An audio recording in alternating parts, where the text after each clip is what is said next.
Welcome to Radio Eden, and welcome to this talk, which is about building a micro business and getting you back on track. My name is Michael Schomborn. This is a Radio Eden production. It's broadcasted via our satellite network.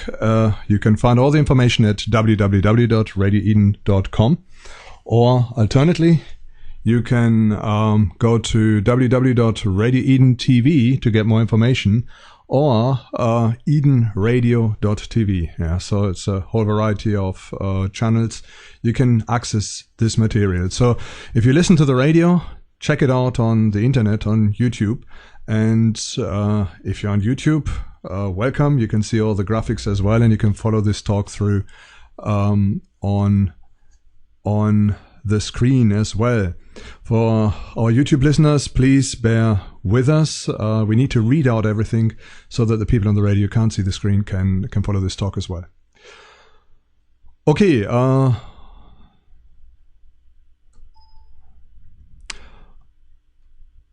Why micro business? Why this talk? Yeah. So first of all, society has changed. It's a very different place now than what it used to be in the 70s, 60s, 50s, or maybe even in the 80s as well.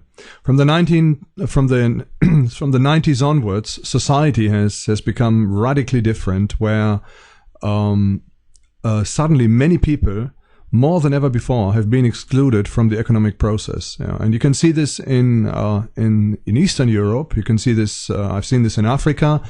I've seen this in third world countries, where due to high population and a lot of young people being there, a lot of people have been totally excluded from the economic process. Poverty statistics in USA, Russia, Ukraine, and Africa are sky high, and when you look at the poverty, it's quite serious, and something needs to be done. Every human has got a right to live in dignity, and this right is being violated on a grand scale. And part of living in dignity is to be able to earn your own keep, not to live on handouts, but to be able to contribute to society and to one's personal welfare and to the welfare to society as a whole. The task for politicians is to try and make this possible and to enable people to do exactly this. What has been happening over the last 20, maybe 30 years is that the shift has gone from the individual contributing to society and building society to corporations being able to make profits, and the individual just being seen as a tool. One term which strikes me quite significant in this is the term human resources.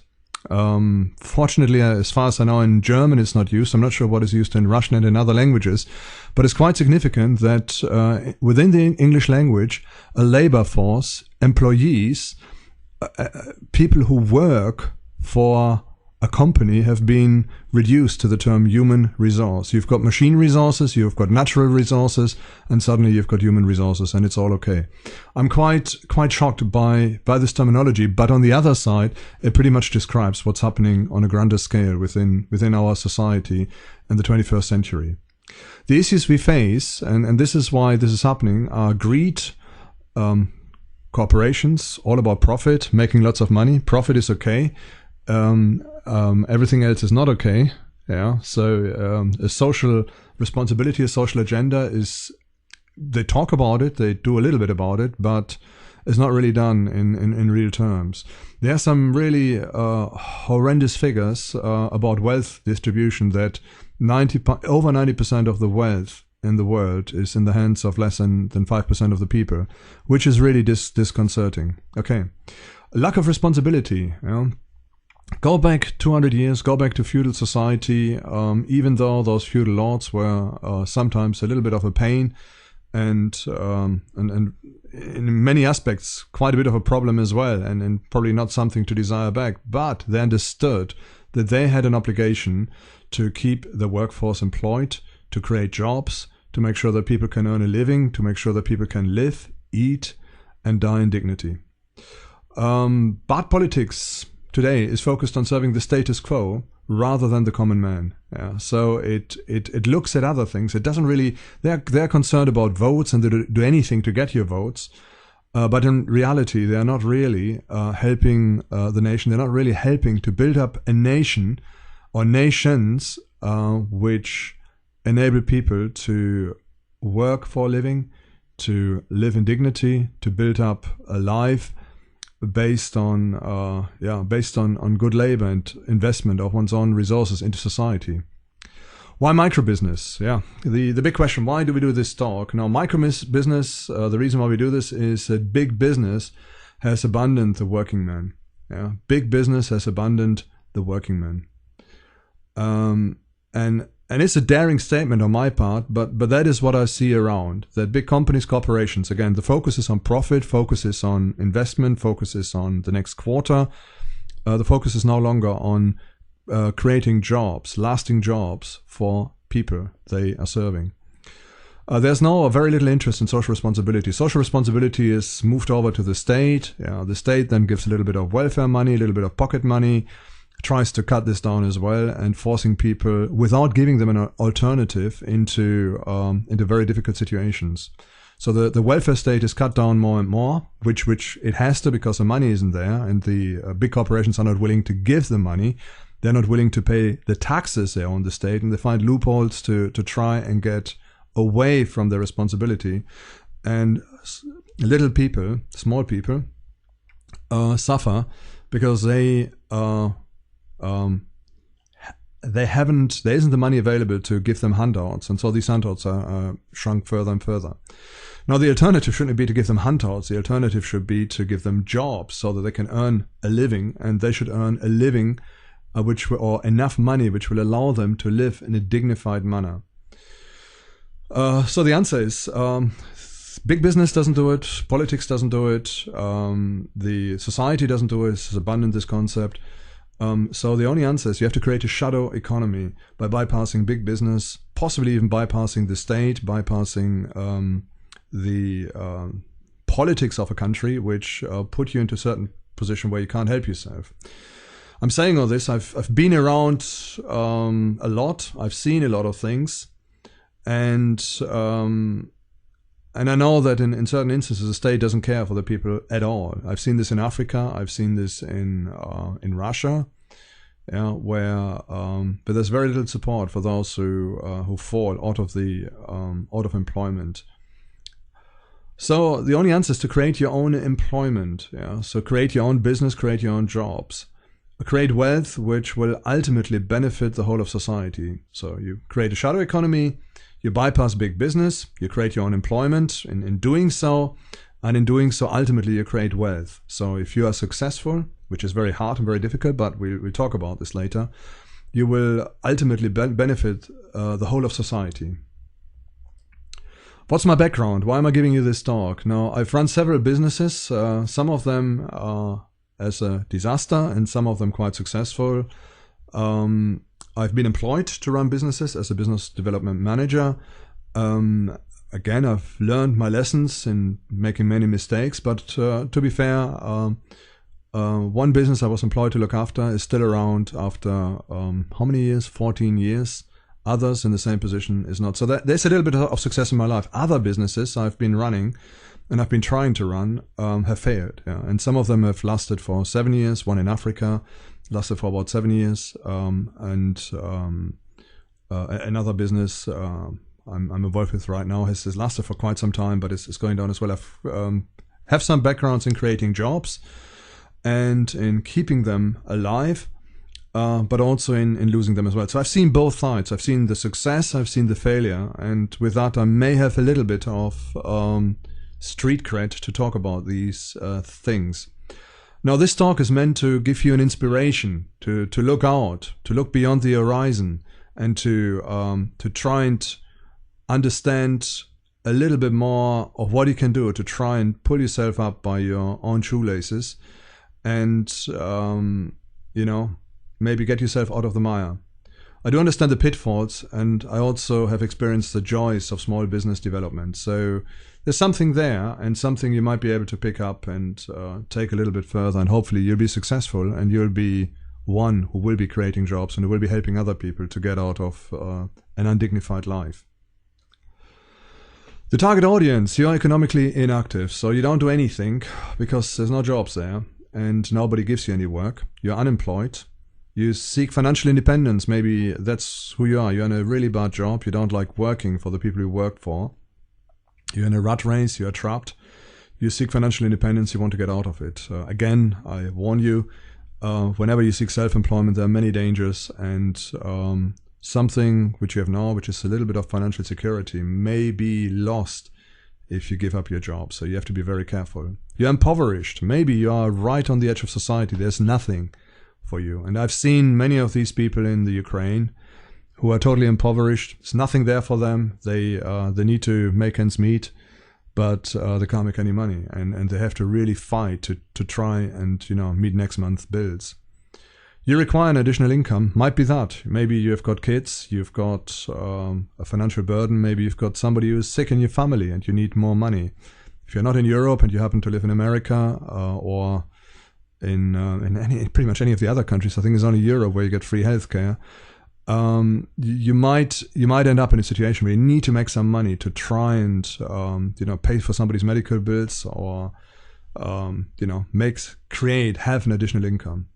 You need flexible working hours. Maybe you've got childcare needs. You're a mother and the first babies have come along. You can't really afford to go to work 8 hours a day, but you have many hours at home. You can do some things and you can spend with your children as well as doing a job. Or you simply want a challenge. I remember a phrase from Richard Branson, and I have to paraphrase it. I've heard the quote. I haven't read it, so I don't know where to get it back. But anyway, apparently Richard Branson, the guy who founded Virgin Airlines and lots of other businesses, the Virgin brand, he once made a statement that the biggest adventure in the 20th century, so that was last century, is to run your own business, and to see how it grows or fails or how it moves on. Since pretty much everything else is done, pioneering is being done, everything is known on Earth. Maybe we don't know too much about Mars and the Moon, but here a lot of stuff is being done. So one of the challenges of the last century, that's what he was talking about, is to pioneer your own business and to move it forward. How can you get back on track? There are a couple of ways of getting you back on track. One of them is employment. I'm not going to talk too much about employment in this talk. I've written a paper, which is not quite ready yet, but it'll be out hopefully soon. And it talks about what to do to make yourself more employable. And it's just one big paper which covers all the microbusiness talk and more. But one section in there, it looks at making yourself employable. So you should really go out in the job market, see what is out there, and try and see whether there are some skills which are very highly paid, but do not take a long time to obtain. I can give you a couple of stories, but I don't want to dwell too much on it. A friend of mine was a teacher. He couldn't stand his job anymore. Too much paperwork and all the chores he had to do. So he thought, right, I've had it. I'm no longer being a teacher. I'm leaving my profession. And he learned to become a plasterer. So we had the building boom. He got tons of jobs. He made lots of money as a plasterer. And he only had to do a week-long course. Quite interesting. Lots of money, week-long course. And then the building crisis came, the financial crisis came. So people stopped building. People stopped investing in their homes. There wasn't any work around anymore, and he went back into teaching. And the reason was he felt that the work was too mundane. So he did this for a few years, and he went back into teaching. So the key here is make yourself employable by picking up skills which are preferably very fast and very easy to learn, and you can make a lot of money. It's a fallacy to believe that long times of education will generate a high income. It works in some areas, but not in all areas. There are some professions where you have to study to learn for 5 years, and when you do your job, you get very little money for it. Engineering is one example where the pay is not that high here in England. I know it's higher in Germany if you're an engineer, qualified engineer, but it's a problem. Yeah. So again, you look for the skills you have, you analyze what you can do, where your aptitude is, and then you do some research. You look in the market, you find out where is the need? What do people want? What type of skills do people want? And then you find out what skills you can pick up fairly fast and learn them fairly fast. And then you can move into a certain direction. The next one is a service. A service, very important. Find it all over the place. And you can apply it anywhere. Just to give you an idea what a service is, so if you are into healthcare, you can do sort of care for the elderly. You can do hairdressing, for example, not healthcare, but it's a service as well. You can do car valeting, things like that. Okay, all this is a service, and again, there's a lot of stuff you can do, and a lot of stuff you can look at. What do people need? What do they want? And what can I do to provide this service? The next one is manufacture. Manufacture is a bit more complex because inevitably you will need a lot of machinery to produce goods, and it seems that almost all manufacturing these days has gone to China. Maybe you're listening from China and it's an option for you to look into, or maybe you can deal with people in China to have your manufacture done in China to then, import it and sell it somewhere else on the world market. The big problem with manufacture is it requires a lot of money and it requires a lot of startup capital, and we're going to talk about this later. Trade is an interesting aspect. Import, export. What do people want? What are they into? And it takes a lot of, not innovation, but a lot of sort of trend analysis. And once you find out, what the market does and where it is, you can then look at importing goods at the right price and selling them. Or maybe you can look at exporting goods. So if you've got, you live in a country, there are a lot of resources, there's something people want, you can then try and find people who are interested to import it into their country and sell it. So examples might be gadgets. A friend of mine, he went to Japan, and there's somewhere in Tokyo a store which has got all the latest gadgets, and he was just looking around, then buying them in bulk with the intention to sell the gadgets in England. So that's one of the things you can do. The next one is business owner. You can own a business. How does it work? There are a lot of businesses for sale. And might be a takeaway shop, or maybe a garage. Might be an office, an accountancy, something like that. So businesses which have already been built up, they've got customers. Everything is sorted, everything is set. Sometimes you can buy them, and that is something you can look into to own a business and to buy a business. If you've got a lot of money on your hands and you don't know what to do with it, you can become an investor. So you need to really look on what is likely to make a lot of money and buy a share in a company. So there are a lot of people who have got great ideas, but they haven't got any capital. So if you've got capital, you can then invest this capital into a company, guide them through the whole process of running a business, and reap a harvest, which may be more than the interest you would get from a bank, or in the end, you'll be creating possibly jobs as well, and you're doing something positive. The downside is you can lose a lot of money as well. So investing is very risk intensive, so you have to be careful. We've got another term as well, inventor. Sounds very lofty, but if there is a need for something, an item, a gadget, or something in everyday life, you can sit down and spend some time trying to invent it. And there are a lot of people who have done this, a lot of sometimes a bit quirky people who have created interesting products, brought them to the market, and they found an investor, and they were quite successful. One of them is the clock radio. I've seen the story about the clock radio. It was just an investor in London, some artist, a little bit freaky kind of person. He had this idea. He started talking to some people at university, and he invented the wind-up radio, and it's been a hit in Africa, where batteries are expensive and sometimes hard to come by. The next interesting aspect you can do is being a writer or copyright owner. Now, it sounds all a little bit too fantastic, but think about it. This talk is aimed at people who are economically inactive. So that means no job, no occupation, not busy, lots of times on your hands. So if you are within this category, then you can maybe think about what to write and to spend some time just writing things. Now, from a point of view of investment and of cost, this is virtually free. All you need literally is a pen and paper. If you've got a computer or a laptop, even better. All you need is just a computer, and you can start writing and putting something together. Does it work? The answer is, from 100 people, probably with 90 people it doesn't, or even 95 people, but 5 people are making it. To give you a quick story, J.K. Rowling was unemployed. She went to the library with her kid because she couldn't pay the heating bill. She lived off welfare. And while she was there and had nothing to do, she started writing. And she started writing a book, which I'm sure you know is called Harry Potter. And now she's a millionaire. That's the beginning and pretty much the end of the story. She had a lot of knockbacks. I understand that a lot of publishers weren't really interested in her work. But eventually she made it, and she became very rich out of it.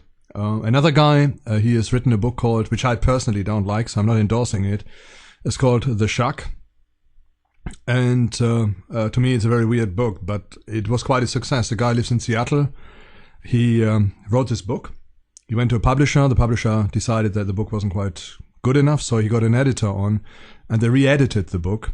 And then they started selling it, and they made a lot of money. Now, at the moment, they've got a bit of a court case going on. I'm not sure whether it's completed or not. This was like a few years ago, where the copyright situation wasn't quite clear. So a lot of the money which the author made was requested by the publisher, because they said that they had done all the editing and the book was unsellable before the edit. Anyway, that's just another story. The main point is, now this guy had just written the book in his spare time, and he had just written it for his relatives and family, friends and family really, and that is all. He never envisioned that it would be such a success and that he would become a millionaire as a result of it. Okay, we've got artists as well. So again, you've got lots of time on your hands, and maybe you've got an artistic ability, and you can create artistic material and sell it. Some pictures I've met. Another brief story, I've met in the Ukraine a lady who was really good at painting, and she was very artistic. Now she was selling her work for a lot of money. So, for example, a picture would typically be $1,000 or even more. And she became so rich out of it that she was just traveling throughout Europe, just looking at things and landscapes. And when she got inspired, she would make a painting, and she tended to be very good, and she was selling them for a lot of money. If you go to arts college and you study the people who leave arts college, and you look at them 10 years down the line, you'll find that very few of them are making it. But if you've got a gift in this area, a gifting, and you've got time, why not capitalize on it and try and sell them? There are a couple of things you need to do. Is the biggie, and most artists fail in that area, is to market, to bring your products to the market. And to do this, sometimes you may need an agent who will help you and who will take over the business side of this. Normally you find that if an artist gets too involved into business, it tends to kill his artistic abilities. Yet on the other side, if an artist tries to market and to turn his products into cash, very often he fails in that area completely and hopelessly. So there's almost diametrically opposed abilities which have to be used here, and becoming an agent or being an agent might be the answer. So if you're not an artist, but you've got links or you understand a certain area very well, so it might be the arts, it might be music, it might be advertising, it might be marketing, it might be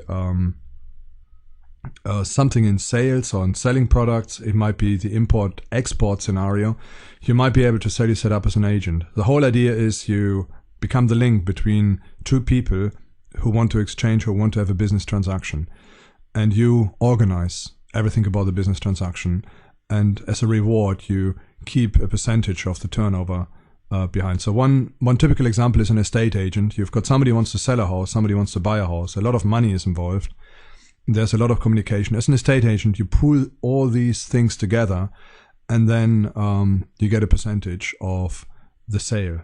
Yeah, so it might be 5%, might be 10%, might be a fixed fee as well. If you're an expert in any area, you may become a consultant. So it's not just a medical consultant, but really in any area. So it could be architecture, it could be IT, it could be networking, it could be business practices. You can become a consultant if you have got the expertise which you can sell to somebody. So that's what consultancy is all about. You've got a lot of knowledge in one area, a lot of expertise. You bring the expertise to market and you sell it to people who then, based on your expertise, may be able to save a lot of money. The last one, I think the last one is on this slide, and there won't be another slide, is sales. Yeah, so it's just you get a product, you buy them in bulk, you buy it cheap, you put a markup on your product, and you start selling it. Again, it's something you can do very easily, but it requires capital, it requires understanding the market, and it requires some ability to do all the number crunching to sell products at a profit that's sufficient enough to make the business survive. Okay, we've had a look at all these aspects of what you can do and how you can operate, and maybe some of the things will inspire you to just look into it a little bit further and to do a little bit more in that area and to see what you can do. Microbusiness development. There are trade, service, manufacture, and skill. So trade, you buy things and you sell them, and service, you do something to a product, you enhance a product, you provide, to use the same term, which is not good to define a word by itself, you provide a service to people or to businesses. The manufacture, and then skill. So one of the things, this is what you should sit down and you should think about what you can do. Let me just go one further. You need to find out about yourself, and you need to see what you can offer. So let's go back. I want you to think about trade. Do you know anything about products? Are you good with flowers? Maybe you're good with cosmetics. Maybe you understand a lot about engineering, engines, cars. Maybe you understand a lot about what? About certain products. Can't think of any at the moment. Electronic products, motorbikes, DIY products. If you understand a lot about them, there might be something in there that you could start a trade. The cheapest way might be market trading, or something else. But think about it. Think about what do you understand as far as trade is concerned. Is there a trade you know very well because you've worked in it or you've had a personal interest in it? The service. What service could you possibly give to somebody else? And it goes as low level as to wash somebody else's car, clean their home, clean office premises, to provide a transport service like a taxi or private hire, to provide personal assistance service, to provide a home care service. So there are a lot of things you could look at, and one thing you should sort of, when you do this exercise, look at is what service could you possibly provide to somebody else. Maybe you're already doing it and you're not getting paid for it. Manufacture. Can you manufacture anything? So for example, one person I met, he was manufacturing stairs, concrete stairs. He learned the trade. He understood how to do this, and if somebody had a home or a garage, workshop, factory or whatever, and they needed some concrete stairs, he could do it for them. And he knew exactly how to do this. He knew the technique. So that's all he does, concrete stairs. So that's manufacturing, and that's a very niche area as well. Bearing in mind that a lot of manufacturing is done abroad these days. So for example, a lot of products which traditionally used to be manufactured in England have now gone to China for manufacture over there. But then again, there are certain products which cannot be manufactured. And one area of products is bespoke engineering. It's not worthwhile to get somebody in China to see what is needed, to then manufacture it and then ship it over. So you need people who are close by to be able to analyze what is needed, to produce a product and to do it. So this might be specific furniture, custom-made furniture. It might be installing kitchens. It might be plastering. Actually, that's more like a trade. Skills. What skills have you got? Yeah. What skills can you sell out in the marketplace? So think about anything. And I've heard the word brainstorming is no longer politically correct. I'm going to use it anyway. Do a brainstorm session. So that means sit down and think about anything you can do, and just write anything down, regardless. And spend maybe 10 minutes, 15 minutes on creating a profile of the skills you have by just writing down anything which comes to mind of what you can do, what you have done, and what you enjoy doing as well. And you will find that after doing this exercise, you will be seeing that there's a certain pattern of things you can do and you can offer, and then you might as well turn them into money and into a job. Find out about yourself. That's what I mentioned before. What skills do you have? And then the important thing is, what do you love doing? Yeah. What is there anything you've got a passion for? So, for example, animal care. Yeah? Do you like caring for animals? Would there be a need for creating an animal shelter for people who go on holiday or are away from home to keep their dog or their cat for a certain time? Can you do something with this? Can you hire some land and build some shelters on it, and care for animals there? What do you understand very well? Is there anything which you understand? So, for example, when I look at my life, I understand RF engineering, radio frequency engineering, very well. And that is a skill I have, and it's been out of interest and out of working in this area for more than 20 years, in some form or another. Not professionally, but privately. So, is there anything you understand really well? Some ladies understand shoes really well, and maybe they want to do something with that. Some blokes understand cars very well, and maybe they can create some skills. Maybe you understand stereos and hi-fi system for cars really well. You can beef up a car and create the best stereo and put in the best hi-fi system that there is. Possibly. Are you gifted in an area? We talked before about artists. We talked about certain abilities you may have. Maybe you can do sign painting very well. Maybe you're very innovative and you can design things really well, logos or other things. And companies will pay a lot of money to have good designs they need. Do you have any assets? Yeah, this is another question as well. Is there, for example, an asset where you've got a lot of money? Maybe you've got land. A friend of mine in Uganda, he had a big piece of land. It wasn't big enough for agriculture, but it was big enough to put some infrastructure on there. He realized that where the land was, there were a lot of people, but there weren't any schools. By trade, he was a school teacher, so he opened up his own personal private school, and he ran a business. And to make it more interesting, he only charged half the current rate.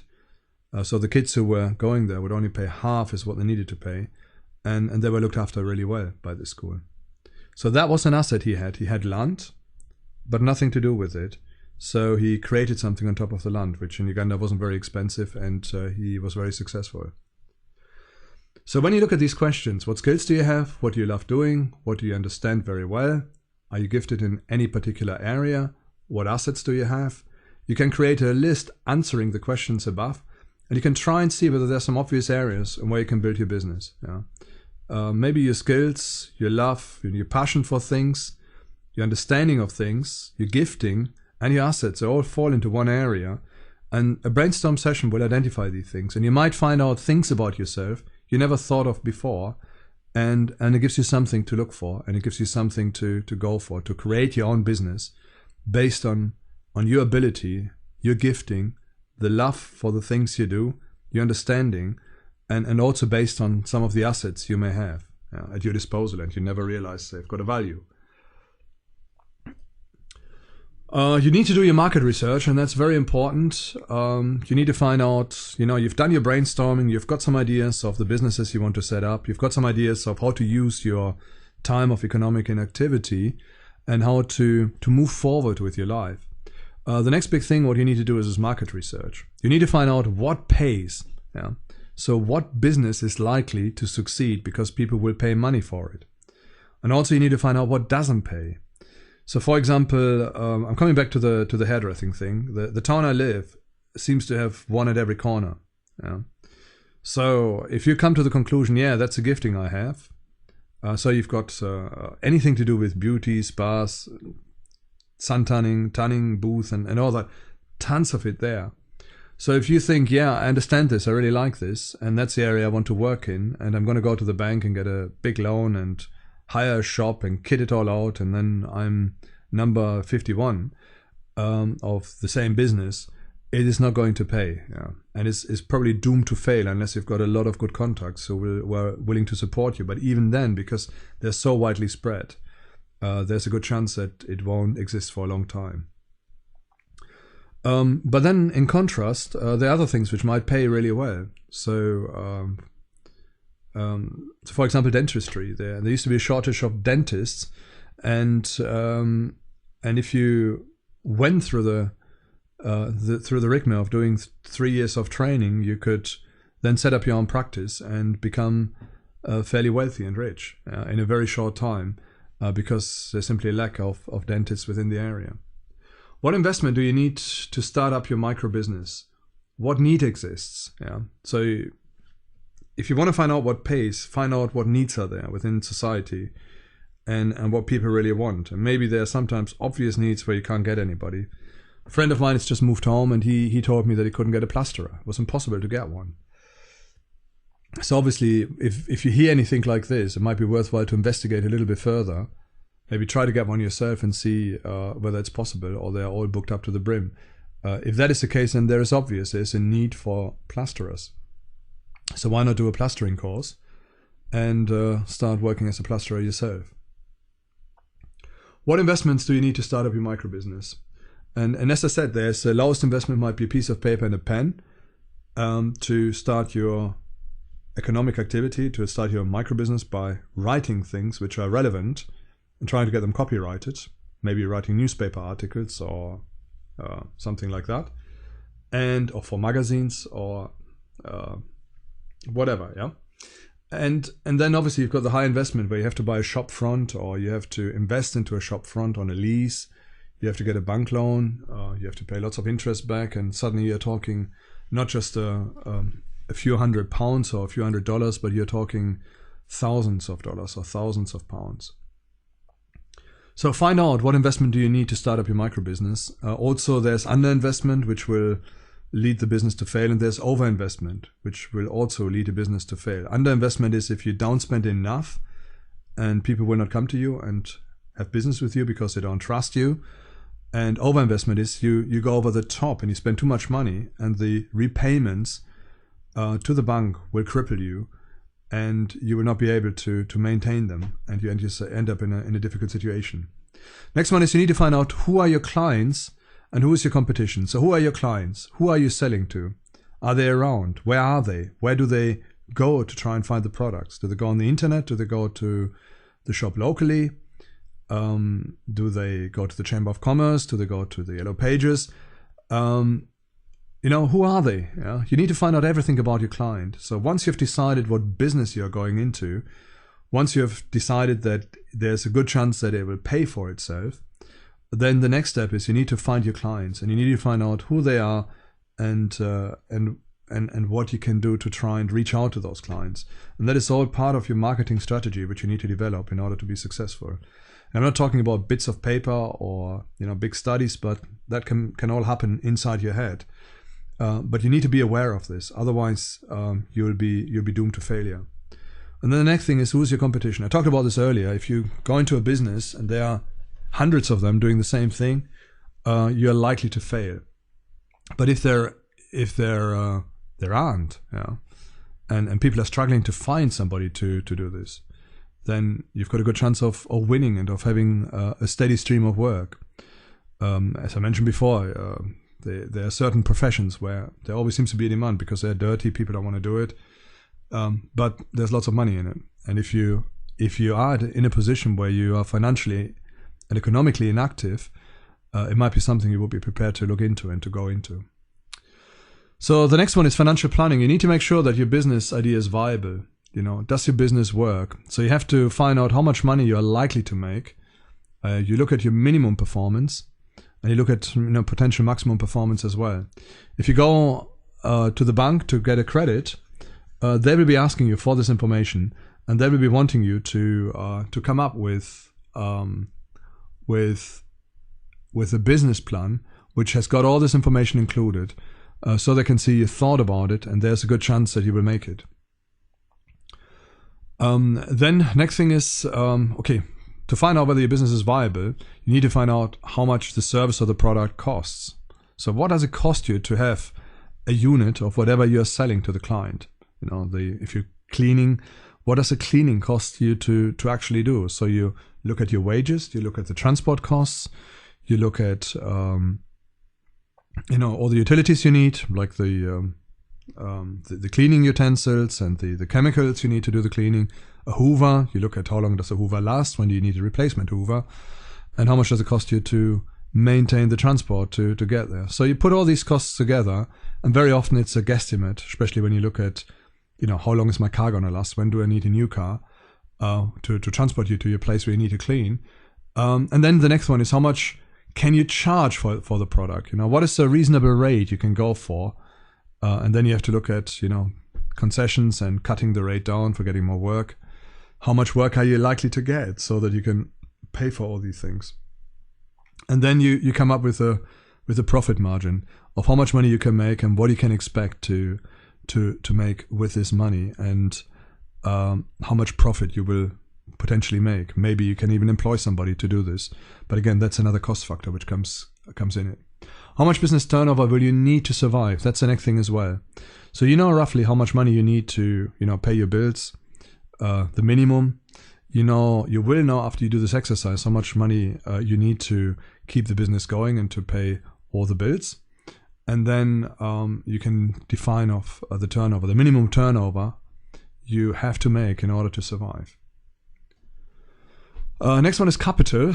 Inevitably, if you start a business and there is an investment required, you need capital. Now, what is capital? It used to be a very dirty word in the East. In the West, it was the elixir of youth. The big question is, what is it? Now, how much capital would you need to make a start? How much capital would you have to use? Now, capital is money you invest into assets, into resources, which then you use to make more money. That's capital in a short form. If a business analyst is listening, you'll probably cringe and think, no, it's a lot more. But anyway, let's take this as a starting point. So it's basically money you invest to buy assets, and these assets are used to make more money. So if you take it right down to the level of a cleaner, you buy your uniform, your cleaning utensils, some transport, that's your capital. And then you go out and you sell your services, and money comes back in, and you make a profit on it. So how much money would you need to pay back the capital? So how much capital would you need to make a start? So that's the first question. So you go to the bank, or you go to friends, or you go to your piggy bank, or anywhere where you can find money to buy what you need to do, what you need to have to do the job. And then the next question is, how much money would you need to pay back the capital? So if you look at a bank and you get a 3-year loan, how much money would you need to pay back the loan within a 3-year period? Yeah, you have to pay interest as well, and other things. Have you got securities to back up any capital you borrow? That's the next question as well. So if you've got a house, you can borrow on your house, but the problem is, if you can't make repayments, you might lose your house. Yeah. So it is quite serious as well. So if you live somewhere, you don't want to be homeless, you might be better off on, which is bad and you shouldn't be doing it, but there's an argument you might be better off on welfare, if everything is paid for, than risking your livelihood and risking the very place you live in an effort to gain independence. So I'm not recommending that you do this. I'm recommending get off welfare as fast as you can. But there are other ways of doing this. So for example, if you don't get the capital, you just start at a lower level. You start with lower investments, where you don't face the risk of losing everything you have. And then you build up your business slower. Okay, be careful with securities. How to get startup capital. So one of them is savings, the sale of assets you have. So you may have assets already. So maybe you've got a good car. You might sell it and get a car which is less good. Yeah. Or you've got something in the bank. You've got something people are interested in, and you could sell it to try and make some money so that you can buy the items you need to start your business. You can borrow money, which I talked about before, so be very careful. If it's friends and families, you could lose your friends for life if you can't pay them back. So again, you have to consider all these things. You might find a bank, but again, it's with interest, and there tends to be a clawback as well, so you don't pay back, they come after you. You might find investors as well. Now, investors are a very interesting species. They are venture capitalists who are people who have got a huge amount of money, and they will look at ideas and they're interested to invest, and they don't twitch to let £100,000 or £1 million go. It's not a problem to these guys. Now, you could try and seek them out, come with your idea and give it to them, but the problem is there's an advantage and a disadvantage. The advantage is you get the money, but these guys keep a share in your company, and a lot of profit will go to them. The advantage is these guys know business very well, and they might work with you, or they might set somebody on you who will push your business just over the edge to thrive and to fly, rather than it's standing on the edge on the edge all the time, waiting for the little push to start flying. So it's something you might be able to look into. Sometimes they give you a bit of a reality check, because these guys tend to have been in business for a long time, and they know a lot more about what works and what doesn't work than you may think.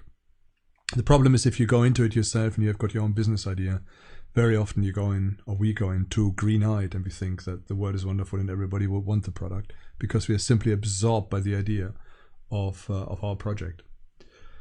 Funding is available. You can get European funding. I know one guy in Cambridge, he set up a radio station in Uganda, and he got everything paid for by the EU. I was having a similar business at the same time. The radio station I was involved with was privately funded and was done out of business by the EU-funded radio station, which for me was a big grudge, because I thought, this is not right. This is distortion of the market. They get everything given. I build it up from scratch, everything from private money, and suddenly the whole project falls down. But anyway, that's just my personal experience, but it just shows you that it is possible to get funding for all sorts of projects, providing they're presented very well. Now, very often you need a funding writer. So there are people specializing in writing bids, and they put their own fee into the bid as well. Yeah. And there you've got a better chance to get some money out of it. They tend to be free, and they just come to you, they have a meeting with you, they look at your project, and they write up the bid, and if you're successful, they get a fee, maybe a couple of £1,000, and so it's a win-win situation. You can go to the Chamber of Commerce to look for funding opportunities. Most countries have got a Chamber of Commerce. In England, we've got the Prince's Trust for young people who want to go self-employed, and you can get some help from them. We've got EU funding, as I told you before. So it's worthwhile to look on the European websites to see what they're interested in at the time and what funding is available. And there are also government schemes. So look out for them. In times of austerity, they are not widely available. But if a government wants to kickstart the economy, suddenly you find that strange sorts of money are all over the place, and you can just tap into pots to try and build up a business. So it just depends on who is in power and how they think to rescue the economy. You need to do a risk assessment. What are the risks involved with the business? Make a realistic assessment about your business idea and create contingency plans. So they are the two things.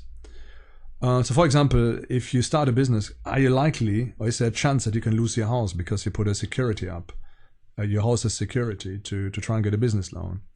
If it is, think very carefully and be sure that whatever happens will be good. I know one company, they built a massive camera system in one of the steelworks in Sheffield, and the bank wasn't willing to give them the money because the company was just a couple of guys, and they weren't sure if everything goes well. So one of the guys, he had to put up his house as security. Then they had to build up the CCTV system, and then cash in on it and get the money at the end of it. There was some profit involved, but there was also high risk. If anything had gone wrong, or the company had gone bust, or the money would not have been paid for, one of the owners, the company owners, would have lost his house inevitably, or he would be in serious trouble by having to, create more business to try and get the money from some other source. So it's very, very difficult, and you need to be aware of these things. Make a realistic assessment about your business. Try to get as much information as possible to find out whether your business is actually going to work or not. And then you should always have plan B, the bailout plan. To give you one example, I'm not sure whether this is true. There's a big shopping mall here in Britain, and one of the shopping malls was one of the first ones. They didn't know whether British people would leave the high street, where traditional shopping took place, where you have lots of little shops, little specialist shops, and you would buy everything within the high street, but not really in some shopping center outside town. So they didn't know whether people would go for it or not, and it was very difficult to ascertain because it's never been done before. So they built the I'm not sure what the prices were, what the cost was for this complex to be built. I wouldn't be surprised if it goes up to about $1 billion or £1 billion. Yeah, I wouldn't be surprised at all. But they built this massive complex. A lot of investment companies went in there, and the plan B was, if this doesn't work and it fails, we're going to turn it into a prison. And it's quite interesting. So when you go to the shopping mall, you can actually imagine the way it's been built up, that it wouldn't take a lot to convert the whole thing into a prison. So that was plan B. That was a contingency plan. They knew that the government had a problem with prison places. They knew that society was on a downward trend and more people are likely to get imprisoned.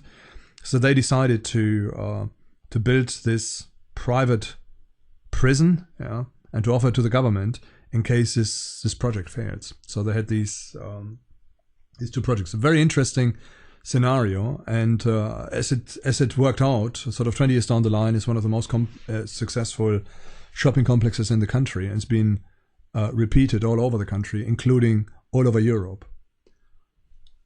Okay, what else have we got? We've got the business plan. Banks need it. You need to create one for yourself. You've got your business ideas. You know what to do. You've done your analysis, and now you need to make a plan and put it all on paper. So you explain the purpose of the business. You produce a financial forecast. You identify minimum performance necessary to survive, and then you formulate a marketing strategy. You also do a SWOT analysis, strengths, weaknesses of your business, opportunities and threats, and you write down how you capitalize on the strength, minimize the weaknesses, increase the number of opportunities, and reduce the number of threats. So this is one of the analysis you have to do to try and set up your business. Finally, you plan, you prepare, then you launch, then you build up your business. And once you start building it up, you get to a point and you start consolidating it, where you make sure that your business is safe and secure. You will find that a lot of businesses, when they start off, it's a bit like a straw fire, like a paper fire. The flames are high and there's a lot of heat, but the source is consumed very fast. So unless you add to the source of the fire and you put lots of wood and straw and more paper and more stuff there, the fire will go out in no time. And a lot of businesses, unfortunately, end up the same way. They start off really great. There's a lot of momentum. There's a lot of business and finance coming in. And then suddenly it all falls over because they haven't thought about consolidating. They haven't thought that this rush of excitement might subside very soon. So you have to look straight away, consolidating your business pretty soon after you start, to try and protect it, to create reserves, to create contingency plans, to create alternative models and alternative marketing strategies so that you can make sure you stay in business. You need to stay dynamic. It's important to stay dynamic, to always analyze the market, to analyze trends, and to respond to them. So if you don't go with the times, if you don't stay with the changes, if you don't keep with the changes which happen in society, you will soon go out of business. So you have to be very dynamic in your response. And then finally you need to succeed. That's the biggest job, the biggest task, especially over a long period of time. But it's not impossible. Other people have done it. You can do it as well. To stay in business, you have launched your business. You're making some money, but not enough. So what do you do now? And we are looking at all the marketing thing. So for business survival, you need to do marketing. You have to do a product analysis where you analyze what are you selling, what are you producing, what are you doing. You have to look at more investment to change what you are doing, to increase what you are doing, to try and create more profit. And then you may have to look at strategic partnerships as well. So let's have a quick look at that, and then we are finished with this. So first of all, you need to understand the market. You have to know your customers, find out everything about them. I talked about this before. You have to inform your future clients about your new business. So even before you get in the market, so let's stick with a business where you repair cars. Let people know that this is going to be there in a month's time, and have good introductory prices. So if they need anything doing, they can come to you and they can have everything done half price. Probably cost you, and it's not cost effective, but you get customers, a new customer through the door, and if they like you, they will come back. You have to develop a marketing strategy. It's very, very important. You have to, and it's an ongoing process. Your marketing strategy is never finished. It's never complete. It is never done, but it happens all the time, and it is ongoing. And you have to look at how you go to the market, how you present your product, and how you get people and entice them to come to you, to buy your product, to have your service, and to deal with you. And then also you always have to keep an eye on the competition. You always need to know, what is your competition doing? Where are they? How serious is it? And what can you do to try and minimize the threat of your competition? So marketing, you do advertising. You've got personal contact. Advertising can be in all forms: newspapers, internet, little stickers on your car. Branding, you need some branding as well, where you create a company logo, some graphics or something which represent who you are. You do word of mouth advertising, where you encourage people to tell others about your service. You are as nice as you can be to your clients. You need personal contact as well. Very, very important. Everything comes down to personal contact. So if people trust you, they come back to you. If they don't trust you, even though you might be the cheapest in town, and you might be honest and you have a sense of integrity, they will not come back to you. Maybe they just don't like your face. They don't like who you are. In the end, it's their money, and they can choose where and with whom they spend the money. You work out the key points of your product. Yeah? So you have to understand what the key point is. I'll give you one example. In my hometown, there used to be a chip shop, and the chip shop was really successful. What was the product? In Germany, it's not fish and chips, but sausage and chips. So sausage and chips and a couple of other things. But and the shop was full all the time. People just went there from all over the town, and they wanted their food or just get there and have something to eat. Now, here's the interesting thing. The key product, as far as I can analyze it, wasn't the sausage and it wasn't the chips. It was actually the woman behind the counter. Quite interesting. Now, she wasn't, you may think, oh yeah, she looked really good and that's why everybody went there. She wasn't. She was just like an old mother. And she had a good word for everybody. So if you felt a bit miserable and you weren't quite well, she would talk to you, give you a pat on the shoulder and comfort you and just, have a real interest in you. I still know her name. She's died now. But she was just a good soul in this chip shop, and she was working every time. And if you came after hours, she would still open the shop and make sure you've got something to eat. It wasn't even a question for her. She would do this, and that was her passion, and that was her job. Now, she was really successful. Shop was full. Later, she got old, and she retired from the business and sold it. And the people who came after her didn't have this mentality. And whenever I went past the shop, there was nobody there. If I went in there and I wanted a sausage, they had to, put it on the grill specially for me. Whereas before there were always about 10, 20 sausages on there because she knew they were sold within an hour. So this new owner had managed to lose all the business within a couple of years. The old woman had whilst she was working in this chip shop. So anyway, that's What is the key points of your product? I would say for the fish shop, it was the old woman who was just very nice, and it was probably social work and pastoral care, which was a key product, and not the product everybody saw, which was the chips and the sausage, what you effectively paid for. Also, product placement. Where do you place your product? Make sure that if you repair cars, you put a car somewhere where it can be seen by everybody. Place your product, make it visible. Customer satisfaction, you can't beat it. Go the extra mile. Be kind to them. If you can do anything for them, get to a point where you say you can't do enough for them, even if it costs you extra. Some people will take advantage if you do this, but they're just a minority. 9 out of 10 people will see the value of what you're doing for them. They'll feel that you are genuinely caring for them, and they will come back and they'll see you as their preferred supplier.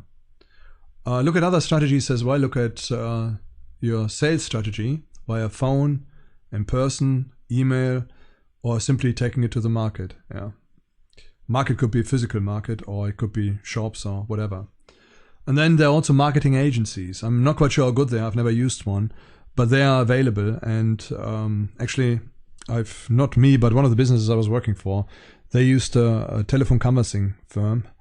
And they were actually quite successful. They got, in a very short time, well over 1,000 leads, and about 10% of them materialize, which was well worth the money we spent on the telephone canvassing company. They're really good people. They were doing a good job, and it worked. It worked for us. So look at agencies as well.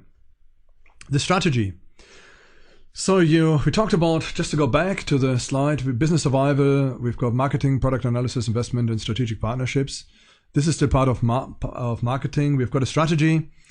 For marketing, do a brainstorming session on anything you can to do to promote your product. We are back to brainstorming. Get more people involved than just yourself. Collect all information. Assess the information, and then start formulating a realistic plan.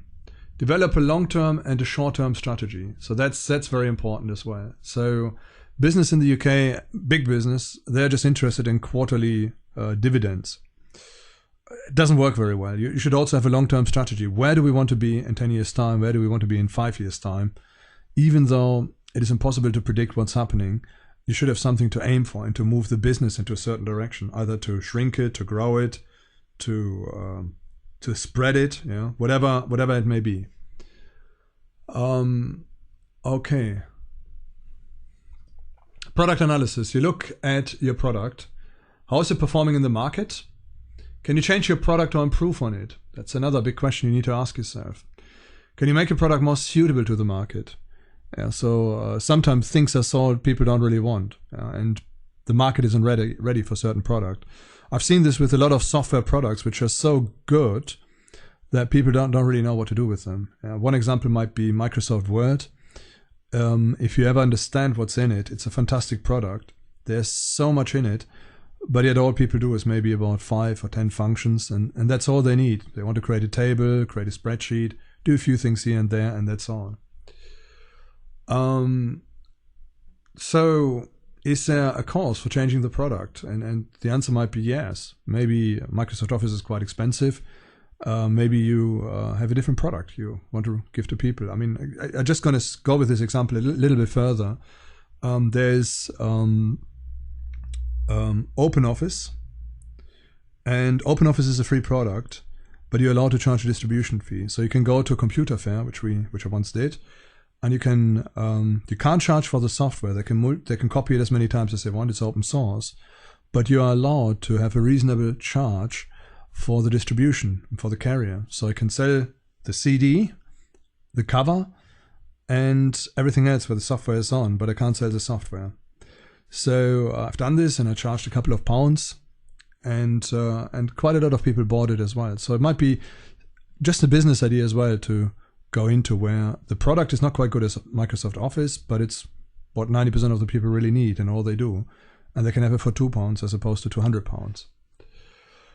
And it's platform compatible as well. But anyway, that's just on the side. I'm just trying to make the point about changing your product, improving your product, and making it suitable to the market. Trying to shape it into something people want and people are willing to pay for. What are the client expectations of your product compared to what it delivers? Again, you look at what do people really want, and your focus goes away from you and your product to the people, the client. Put yourself into your client's shoes and ask yourself, what does the client want? What is he looking for? Okay. If necessary, you change your product. Maybe you add a product which you have identified is more suitable to the client. You add it to your product portfolio, and sometimes it's very easy. You can have the premier product which you've been selling, but you weren't too successful. And then you've got the cheaper version as well, which may be more successful, but hasn't got all the functionality. And that can be in a service or anything else. But the main thing is you need to respond to client needs and to client wants, and modify your business accordingly. Alternatively, you reduce your portfolio, might be an idea as well, and you concentrate on the parts that work and sell, and you don't promote the parts which are not selling. Yeah. It really you need to look at this. What have you got in your portfolio? What products have you got? What services? And after some time, you can actually see that certain things sell and certain things don't sell at all. And I see this again and again when I look at how people respond. And that they are interested in certain things, but not in others. And again, a good company philosophy is we look at what we are doing, we look at what we are doing well, and we look at what we are doing not so well. And the stuff we are doing well and we are making a lot of money and is profitable, we do more of it. And the stuff we do not so well, we either try to improve to get it to a point that we can make a lot of money or that it's profitable, or we get rid of it. Yeah, one of those two. But we are not leaving it into limbo where it's sort of ailing along, eating up a lot of resources, but not doing much. So again, that's something you need to work out, you need to find out, and go with it. You need to be in constant communication with your clients to understand their needs compared with your product, to your product, the needs compared to what your product can offer. So you have to be in touch with your clients and find out what they want to do and what they really, really want. Investment. Your product needs to change to stay competitive. You need to find money or capital to enable the change. You calculate the following costs. It's a cost of change. How much does it cost me to change my product?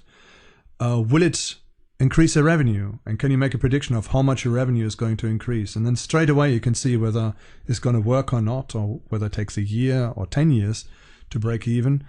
If it takes a very long time, there's probably a good idea not to do it. If it takes a short time, there is a good argument to do it fast, to change your product. Look at maximum and minimum sales and estimate the time to the break-even point. So the break-even point is when all the costs have been absorbed, and from then on you make profit. And if the profit after that point is increased, then you've won the battle. If it isn't, then you've done something wrong and your business is in dire straits. And there's a big problem as well, because you can, as I mentioned earlier, you can overinvest. An investment can potentially kill your business. And I've seen this many times where there was one hotel recently I was, and they do weekend retreats, and they had a good customer base. But what they did is they revamped everything. The building was very, very old. A lot of the interiors were coming back from the 1940s and 50s. Obviously, they've been done up, but not everything.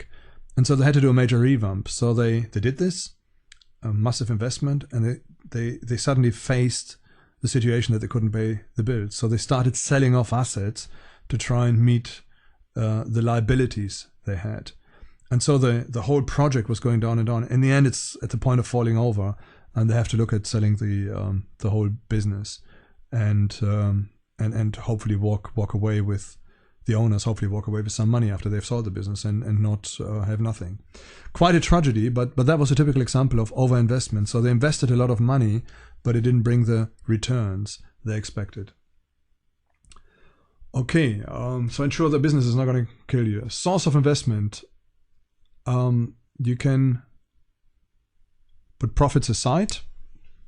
If you do some profits, you shouldn't just hand them all out, but you should create a reserve which will allow you to invest at a later stage. There's also, in most countries, a taxable incentive. So if you invest your money there and then you don't have to pay tax on the money you invest. And so there's this encouragement from the government to not sit on money, but to get rid of it, which is sometimes a bit of a problem, because ideally you should have a reserve to, if hard times come, to keep the business ticking over until it's going better. But most governments' taxation system won't allow you to do this. If you don't spend it, you lose half of it. Okay, you borrow the money. Assets the company has, or assets you have yourself, could be used as a source of investment. You can borrow money. You have to be careful. Think about the interest. Think about repayments and the hold a bank may have over you. You can seek investors. Investors realize that if it all goes belly up and the investment goes wrong, they've lost everything. But generally, they're asking for more. They're asking for big percentages and big profits from the company. So you have to make sure that you create a very clear deal of what they can have, what it means, and how much money you get for that. Maybe if you've got a core company, it's worthwhile to set up a second company. I don't know, but you have to look at protecting your own interests as well when you deal with investors. Bank shares, you can issue shares. It's a long process and it's not really something we can get into here. And then one investment can simply be labor, your own labor, which for your own business you're willing to give for free. So you spend weekends doing a project, setting it all up. For example, one of the companies I'm involved with, I created a website over my holidays from my employed work. So I spent a few days just beefing up the website and hopefully attracting more interest. It did work. Website hits went up from 10,000 a month to about 30,000. There was a lot more activity on the website, but unfortunately the revenue, which I hoped would come as a result of it, didn't materialize as yet. Okay, strategic partnerships. Again, is another way you could invest and you could help your company to flourish. Partnerships are ships that never sail. So be careful with partnerships. There are always different interests in a partnership.